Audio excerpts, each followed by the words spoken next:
जय हिंद फ्रेंड्स। तो हम जो स्टार्ट किए थे UPPCS 1 संकल्प से सिद्धि का शॉर्ट नोट्स, ये मेडिवल हिस्ट्री चल रही है। मेडिवल हिस्ट्री में मैंने मैक्सिमम पोर्शन कवर करा रखे हैं। तो अभी हमारा यहाँ से छूटा था हल्दी घाटी युद्ध। बाकी जो पानीपत का प्रथम युद्ध, पानीपत का द्वितीय युद्ध और भी जितने भक्ति आंदोलन, सूफी आंदोलन जितने भी थे, ये मैंने पीछे कवर करा रखे हैं। लेक्चर जो है वो चैनल पे अपलोड है। अब यहाँ से करेंगे हल्दी घाटी का युद्ध। हल्दी घाटी के युद्ध में देखेंगे 1527 ईस्वी में उदय सिंह की मृत्यु के पश्चात उसका पुत्र था महाराणा प्रताप, जो कि मेवाड़ की गद्दी पर बैठा।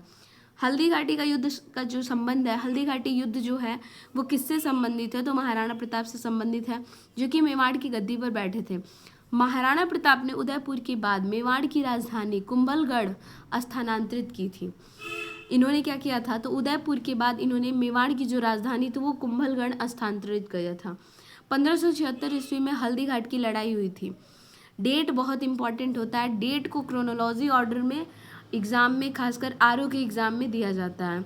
1576 ईस्वी में हल्दी घाटी की लड़ाई हुई। इस युद्ध में महाराणा प्रताप की पराजय हुई थी।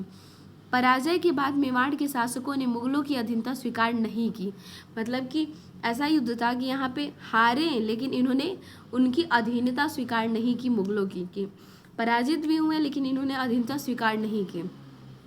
जब 1576 में हल्दी घाटी की लड़ाई हुई थी, उसके बाद महाराणा प्रताप जो है पराजय हुए, लेकिन इन्होंने मेवाड़ के शासक थे, लेकिन इन्होंने मुगलों की अधीनता स्वीकार नहीं की थी। इस युद्ध में मुगल सेना का नेतृत्व आशफ खान एवं मानसिंह द्वारा, जबकि महाराणा प्रताप की तरफ से हकीम खासुर एवं भीलों की संयुक्त सेना ने नेतृत्व किया था। गुजरात अभियान। अकबर ने 1572 ईस्वी में गुजरात पर आक्रमण किया और इस समय यहाँ का शासक मुजफ्फर शाह तृतीय था। अकबर ने अपनी गुजरात विजय की स्मृति में राजधानी फतेहपुर सिकरी में एक बुलंद दरवाजा बनाया था। अकबर द्वारा जितने भी निर्माण किए गए, फतेहपुर सिकरी या फिर बुलंद दरवाज़ा, ये बुलंद दरवाज़ा तो है वो गुजरात अभियान का ही है कि गुजरात अभियान के द्वारा इसने बुलंद दरवाज़ा बनवाया था। इसी अभियान के दौरान अकबर ने पहली बार समुद्र को देखा और पुर्तगालियों से भी मुलाकात किया। दक्षिण विजय के पश्चात अकबर ने बादशाह की पदवी धारण की। अकबर की प्रशासनिक व्यवस्था हम देखेंगे। अकबर ने दशमलव पद्धति पर आधारित मनसबदारी व्यवस्था को अपनाया। अकबर की धार्मिक नीति यह थी, सुलह ए कुल नीति पर आधारित थी। कभी कभी क्वेश्चन पूछता है कथन और कारणों में कि क्या अकबर एक बहुत ही कट्टर धार्मिक प्रवृत्ति का था, लेकिन ऐसा कुछ नहीं है। अकबर की जो धार्मिक नीति वो सुलह ए कुल की नीति पर आधारित थी। अकबर सभी धर्मों का सम्मान करता था। अकबर ने 1563 ईस्वी में तीर्थ यात्रा कर की समाप्ति कर दी थी और इसके थोड़े जो इसने जो कार्य किए थे उसको भी क्रोनोलॉजी ऑर्डर में या फिर मतलब ऐसे ही क्वेश्चन पूछ देता, मिलान में दे देता मैथ में। तो अकबर ने 1563 में तीर्थ आ रहा है, 3 में तीर्थ आ रहा है, जजिया चारों लोग से लेंगे, तो 1564 में जजिया पर रोक लगा दी। 1575 में फतेहपुर सिकरी में इबादत खाना का निर्माण करके प्रत्येक बृहस्पतिवार को धार्मिक चर्चा का आयोजन निश्चित किया। अकबर ने 1582 ईस्वी में दीन इलाही की स्थापना की। इसके अंतर्गत अकबर ने सभी धर्मों के मूल सिद्धांतों को सम्मिलित कर इसे सर्वमान्य बनाने का प्रयास किया। यह कोई धर्म नहीं था, बल्कि एक विचार पद्धति थी। सिर्फ बीरबल ने ही इसे स्वीकार किया था। क्या किया था अकबर ने? तो अकबर ने 1582 में दीन इलाही की स्थापना की। इसके अंतर्गत अकबर ने सभी धर्मों के मूल सिद्धांतों को सम्मिलित कर इसे सर्वमान्य बनाने का प्रयास किया। यह कोई धर्म नहीं था, बल्कि एक विचार पद्धति थी, जिसे सिर्फ बीरबल ने ही स्वीकार किया था। अकबर ने 1573 से 74 ईस्वी में घोड़ों को दागने की प्रथा को पुनः प्रचलन किया। अकबर की मनसबदारी व्यवस्था के आधार पर सैनिक संगठित किए गए। नेक्स्ट, बादशाह अकबर ने लड़कों के विवाह की उम्र को 16 वर्ष और लड़कियों की उम्र को 14 वर्ष निर्धारित की थी। इसने लड़कियों के अभिभावकों के दबाव से अलग स्वयं की इच्छा से विवाह करने की स्वतंत्रता दी थी। अकबर ने आज्ञा दी कि आदमी को एक ही स्त्री से विवाह करना चाहिए। वह तभी दूसरा विवाह कर सकता है जब उसकी पहली पत्नी बंध्या हो। उसने हिंदू विधवाओं को पुनर्विवाह का अधिकार दिया और सती प्रथा पर रोक लगा दिया। यहाँ तो मैं थोड़ी सी एग्री नहीं हूँ, क्योंकि वो बंदा कह रहा है एक विवाह करे जिसने खुद ही अनेकों विवाह कर रखे थे।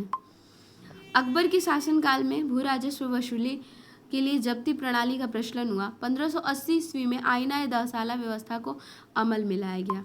अकबर के नौरत्न के बारे में देखेंगे। अकबर के दरबार में 9 विशेष दरबारी थे जिन्हें नौरत्न के नाम से जाना जाता है। पहले में तो बिरबल थे, कुशल वक्ता, कहानीकार एवं कवि थे। अबुल फजल आईने अकबरी और अकबरनामा पुस्तकों की रचना इन्होंने अबुल फजल ने की थी। टोडरमल भूमि संबंधी सुधार कार्य किए। तानसेन संगीत सम्राट थे। मानसिंह कछवाहा राजपूत थे। अब्दुल रहीम खान खाना तो बैरम खान का पुत्र थे। फैजी लीलावती एवं फारसी में अनुवाद किया। मुल्ला दो प्याजा अकबर का सलाहकार था। हकीम हुकाम रसोई घर का प्रधान था। ये नौरत्न थे। अन्य तथ्य देखेंगे। इंग्लैंड की रानी एलिजाबेथ प्रथम के समकालीन भारतीय राजा अकबर था। हरि विजय सूरी एक जैन साधु था जो अकबर के दरबार में कुछ वर्ष तक रहा, जिसे जगत गुरु की उपाधि से सम्मानित किया गया और 1582 ईस्वी में अकबर ने इन्हें जैन सिद्धांतों को समझने के लिए बुलाया था। अकबर के आदेश से महाभारत के विभिन्न भागों को रज़्मनामा नाम से फारसी में अनुवाद फैजी के ही निर्देशन में नकीब खां बदायूनी आदि के से सम्मिलित प्रयासों से किया गया। इसके अतिरिक्त बदायूनी ने रामायण का, फैजी ने लीलावती का तथा अबुल फजल ने कलियादमन का फारसी में अनुवाद किया था। तो यहाँ से कुछ क्वेश्चन मिल रहा है कि बदायूनी ने किसका अनुवाद किया था फारसी में, तो बदायूनी ने किया था रामायण का, फैजी ने किया था लीलावती का और अबुल फजल ने किया था कलियादमन का। अकबर का मकबरा सिकंदरा नामक गांव में स्थित था। अकबर का मकबरा कहाँ स्थित है? तो अकबर का जो मकबरा है वो सिकंदरा नामक गांव में स्थित है, जिसे सिकंदर लोदी ने बसाया है। अकबर ने इसका नाम बहिस्ताबाद रखा था। अकबर ने फतेहपुर सीकरी में पंचमहल का निर्माण कराया। 1580 ईस्वी में जौनपुर से एक काजी ने सभी मुस्लिमों को अकबर के विरुद्ध विद्रोह करने के लिए फतवा जारी किया था। वास्तव में भारतवर्ष में मुगल शासन का जो संस्थापक था वो अकबर था। मुगल शासन का संस्थापक कौन था? तो वो अकबर था। नेक्स्ट देख लेते हैं यहाँ पे।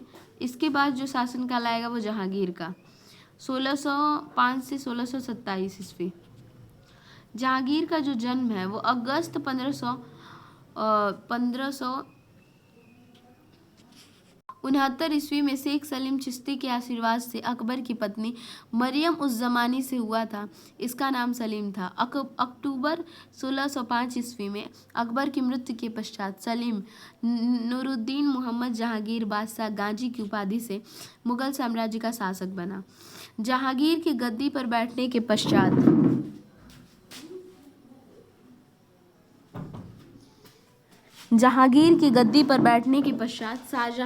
शहजादा खुसरो ने विद्रोह कर दिया।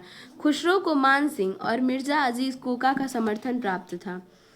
बादशाह जहांगीर ने सिखों के पांचवें गुरु अर्जुन देव को खुसरो के समर्थन देने के कारण मौत के घाट उतार दिया।